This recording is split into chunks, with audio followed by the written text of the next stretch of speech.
आपण कोल आणि पेट्रोलियमचा पुढचा भाग शिकणार. टाइप्स ऑफ कोल म्हणजे कोलचे कोणते कोणते प्रकार आहेत. Based on carbon content there are 4 varieties of coal. कार्बनच्या कंटेंट, कार्बन किती आहे त्याच्यामधून त्याच्या 4 व्हरायटी. तर पहिली व्हरायटी कोणती आहे? पीट आहे. It contains about 11% carbon. It is used to improve soil and also an industrial fuel. Industrial fuel आणि सॉइलची क्वालिटी वाढवण्यासाठी आपल्याला पीठ उपयोगाला येतो. त्याच्यामध्ये 11% कार्बन आहे. आता दुसरा anthracite.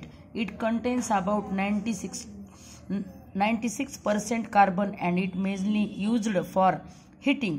It considered the best variety of coal. आता अँथ्रासाइट हा सगळ्यात जास्त त्याच्यामध्ये काय आहे? 96% कार्बन आहे, म्हणून हा जास्त उपयोगाला येतो. त्याची क्वालिटी सगळ्यात जास्त चांगली आहे कोलच्या टाईपमध्ये. आता तिसरा आहे bituminous. It contains about 60% carbon and it is used for power generation in thermal power plant.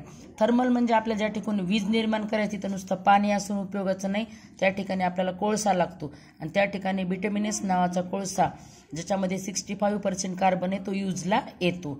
आता lignite. It consist about 38% carbon. It is considered low grade coal variety. It is produce a lot of smoke and heating. It is also used for power generation. आता लिग्नाइटमध्ये सगळ्यात कमी carbon आहे 38%. मग हा कशाला यूजला येतो? पॉवर जनरेशनमध्ये. It is also used for power generation. आणि त्याच्यामध्ये काय खूप मोठ्या प्रमाणामध्ये धुवा निघतो. Produce a lot of smoke. मग आपण पुढच्या भागामध्ये यूज ऑफ कोल शिकणार आहोत.